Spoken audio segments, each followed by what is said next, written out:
Hello বন্ধুরা, আমি আজকে একটা নতুন কিছু শেয়ার করার জন্য এসেছি। এটা হচ্ছে চুড়িদারে জিপ লাগানো। তো আমি চুড়িদারে জিপ লাগানোর জন্যে 1 ইঞ্চি করে দুপাশে দুটো লম্বা চওড়া পট্টি কেটে নিয়েছি। নেওয়ার পরে পট্টি দুটো আমি চুড়িদারের উপরে বসিয়ে নিচ্ছি 1 ইঞ্চি করে। আর লম্বা হচ্ছে 16 ইঞ্চি।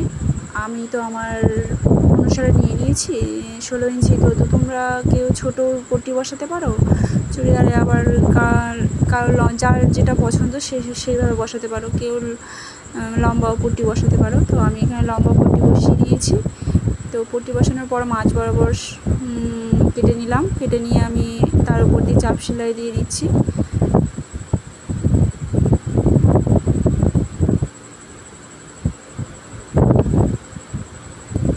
তো আমি তো এইভাবেই জিপ লাগাচ্ছি।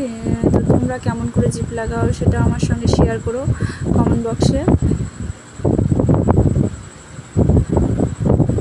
তো এবারে আমি উপর দিয়ে চাপ সেলাই দিয়ে নেব। পট্টিটার উপর দিয়ে ভালো করে চাপ সেলাই দিয়ে নেব। চাপ সেলাই দিয়ে নিয়ে এবারে চেনটা আমি স্টিচিং করে নিচ্ছি।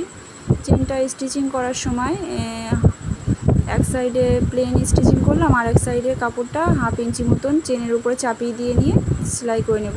তাহলে এতে করে চেনটা শোটা কম করবে আর লুকটা বেশ ভালো লাগবে, চেনটা দেখা যাবে না, ফিনিশিংটাও বেশ সুন্দর আসে।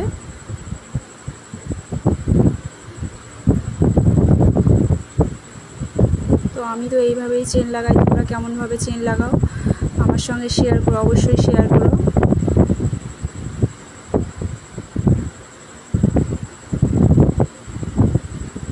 আমার চেন লাগানো কমপ্লিট হয়ে গেছে।